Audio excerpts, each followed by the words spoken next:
What's up, peoples? It's Gendo here, and welcome back to Reforestation. As always, if you are still enjoying the series, please do go and drop it a like. And today we got ourselves a matchup versus the Nigel Clough-led Burton Albion, who are currently sitting last place on the table. And then we drew against Manchester United away from home in the 4th round of the Carabao Cup. That's going to be a huge tie. Don't know if it's going to go all that well, but it's a very good tie for us, getting our exposure of the Nottingham Forest brand out there. But before we get to that, of course, we got to go over the matches that have taken place since last episode and now, and let's see how we did. And since that penalty shootout victory versus Brighton, we've then played 4 matches in the league, coming away with 3 wins and 1 unfortunate defeat. We followed up that Brighton match by going out to Villa Park and defeating Aston Villa by the score of 3-2. Jason Cummings getting himself a couple of goals. James Wilson in the death of the match, 1 minute from stoppage time, getting himself the match winner and getting us all 3 points on the day. We then followed that up by coming back home, taking on Fulham, and suffering an unfortunate defeat. Even though Eric Lehigh getting himself a goal off of a corner kick, it was all Fulham pretty much the majority of the day, and they did deserve that victory. However, we definitely deserved victory against Sheffield United as we blasted them by the score of 4-1. Mackay, Wilson, and an own goal from one of the Sheffield United players, all netting us on the score sheet, getting us 3 points there. And then we followed that up with a derby match, the East Midlands Derby versus Derby County, and we squeaked by. We barely squeaked by with a 1-0 victory. Derby County the better side on the day, more shots, more possession, but Zach Clough in the 70th minute giving us the victory.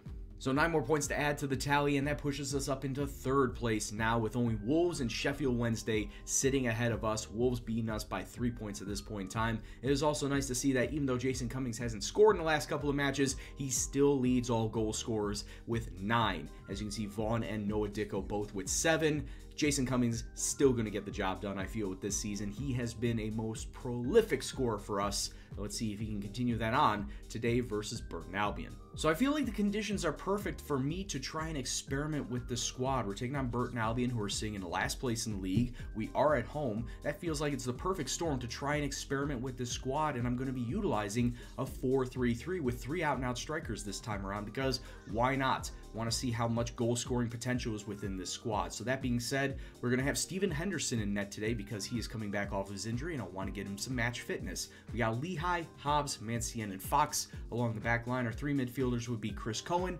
also coming back off of injury, Buchalakis, and Ainsley Maitland-Niles, and sitting up top, Cummings, Clough, Wilson. There's goals within this pair. I should say not pair. There's goals within this trio, and I feel like we can get that job done today versus Burton Albion. So let's go kick off and let's go see what happens.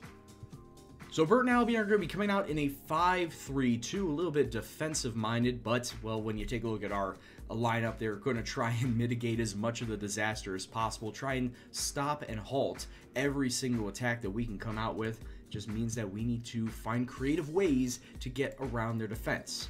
And if we could do that, we can get the goals today, we can get the win today. So let's go out there and let's go see what happens. Now, obviously, with a formation like this, we're not expected to have a lot of possession, to be honest with you, and that's a goal. As I was trying to make a point here, we got ourselves a goal 11 minutes on. It's Mancien. They're going to give it to Mancien off of this free kick. Let's take a look at this again. Chris Cohen, it gets knotted up into the air by one of the Burton Albion players, and there's just a host of red, a host of Forest players just sitting around the ball, and then Mancien heading it in. It's 1-0 in the blink of an eye. Now, obviously, we're sacrificing defense for attack with a 4-3-3, as you can see right here. Good save from Henderson, though. It probably didn't need to be made. The ball looked to be going well wide, but, you know, decent stop there, showing that he still has his goal-scoring potential and prowess, even coming back off of his injury. I still can't believe out of all people that would have scored the goal, it was one of my defenders. Chris Cohen now with a corner kick. It falls down to James Wilson, still pushing forward. Danny Fox does have a couple of red shirts in the box, but can he cross it into any of them? Gets the ball back, finds James Wilson, and there we go. James Wilson doubling the lead at the 30th minute, and we got ourselves a 2-0 lead. Let's go, boys. Now, that's what I wanted to see. Crosses into one of my main strikers to score the goals. Not a cheeky little header from one of my center backs, but a lovely ball through from Buchalakis through 2 defenders. Fox just keeping it inside the byline to the far post. Wilson right there with the strike. Let's go, boys. 3 minutes later, and here we come once again. Lehigh with a long ball up over the top. Jason Cummings, not a bad strike. Goalkeeper forced to make the save, and we get ourselves a corner kick out of it. Cohen, it falls to Fox. inside of Bouchalakis, but he can't really do anything with it. I will say this, it is nice that we were sacrificing the defense for the attack, but it looks like it has been working for the most part. But this is what I do not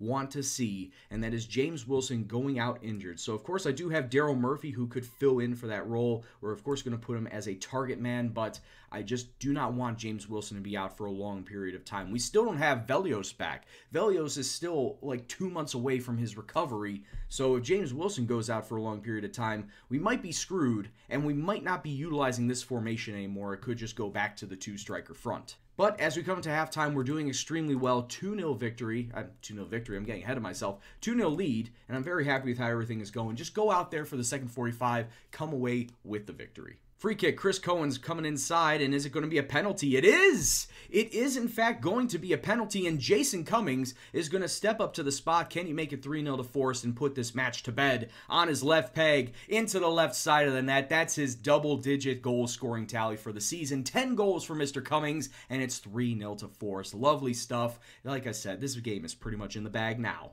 63 minutes on now, Danny Fox, long cross inside of Daryl Murphy, who did pick up a little bit of an injury. It was something to do with his face. I think it had something to do with his cheekbone. I don't know if it's bruised or fractured, but it's not affecting his legs, so it's not really affecting his gameplay. However, what did affect our gameplay is our defense just completely losing that goal score for Burton Albion. They get one back. It's 3-1.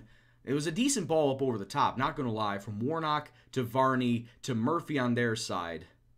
Actually, it hit Akpan first before Murphy, but still, defense cannot lose, guys.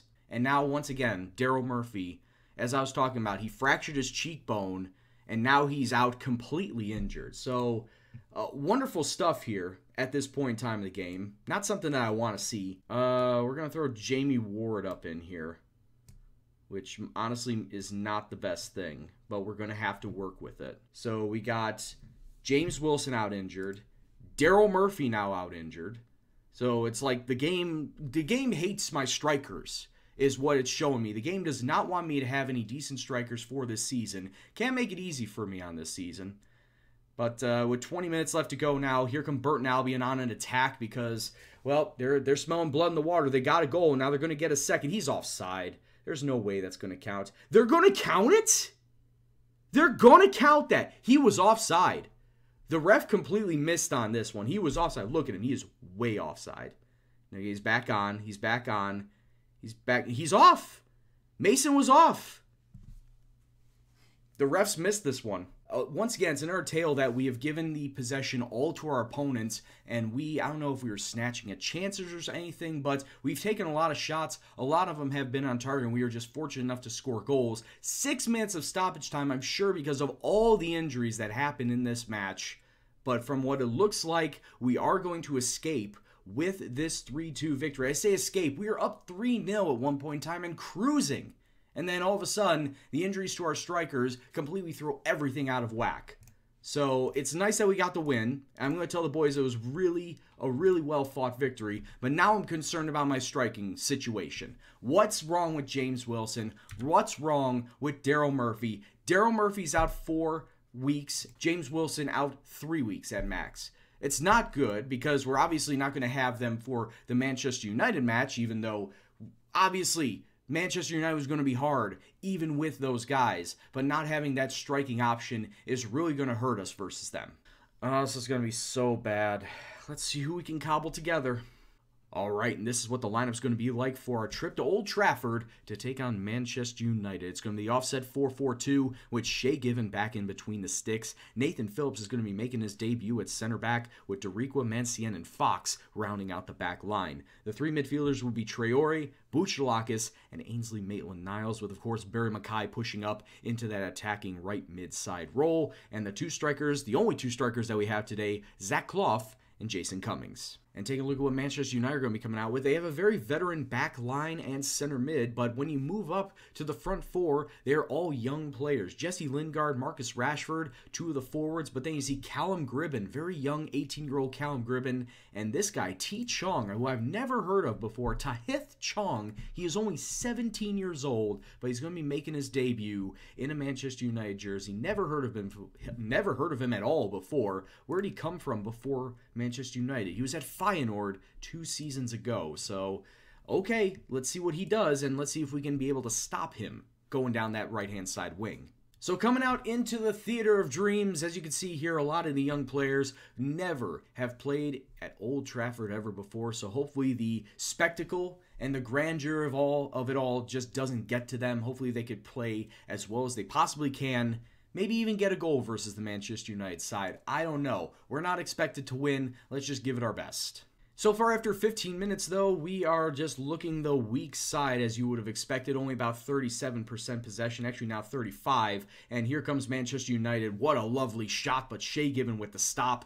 That does not stop in them whatsoever. Darmian coming up the side, but good save from Shay Given. Manchester United pushing forward with all they got to try and take it to us. 21 minutes on now, and here comes Barry Mackay up the right-hand side off of a counterattack. Gets it through to Jason Cummings. Holy crap, we've just hit them on a counterattack and have shocked everybody here at Old Trafford. It is 1-0 to Nottingham Forest. Can you believe it? Let's take a look at this again. It was off of a decent clearance from Traore out to Mackay, running up the wings, and then we had Zach Clough and Jason Cummings in the middle. Cummings got there the fastest, and guess what he does? Pots it into the back of the net like only he can do. A shocking lead here. Long ball over the top from Shay Given. Tries to get it out to one of our Forest players, but instead here comes Manchester United once again on a solid attack. Jesse Lingard did not miss by much, hitting the outside of the post. I was going to say, we actually stopped Manchester United. But, well, football managers, we all know they've got ears. And anytime, any single time I try to big up my squad, guess what they do?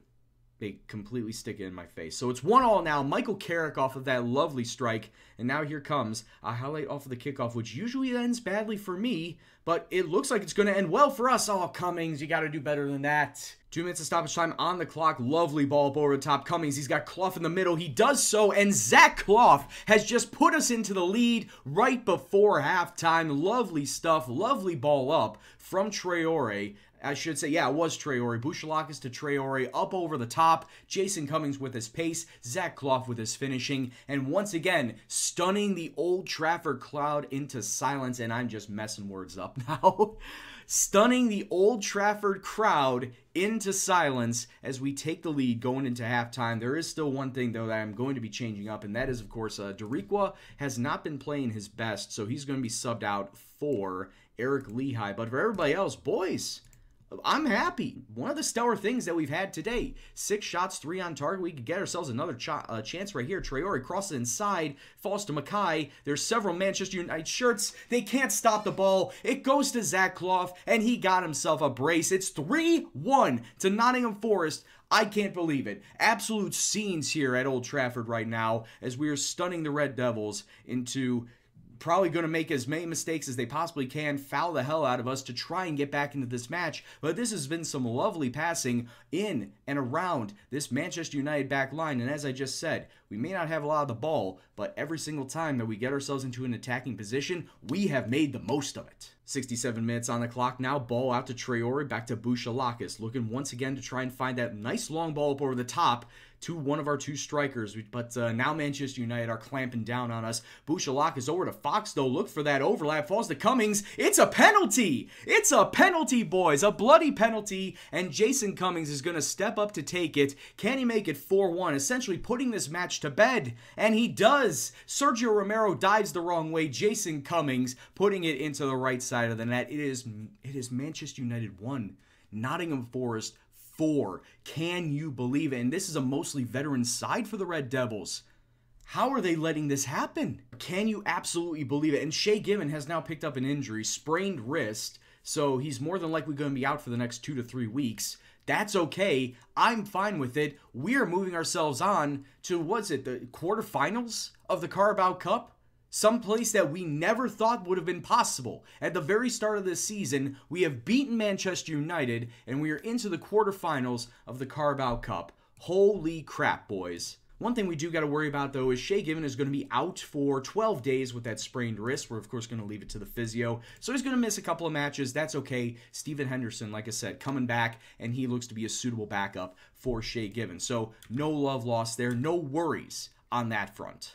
Right, so this is what the draw looks like for the League Cup quarterfinals. It's us alongside with Fleetwood, Chelsea, Spurs, Crystal Palace, Newcastle, Sunderland, and West Ham. A couple of teams in there we would definitely want to take on. Obviously, Chelsea, Spurs, probably the two teams that we would like to shy away from. So let's just draw all the teams and see who exactly we could get. And as I just said, one of the teams that we should have shied away from, we in fact get. We'll be taking on Spurs in the quarterfinal of the EFL Cup. Now, when exactly does that take place? The 20th of December? That's quite a ways away. 8 league matches up until that time.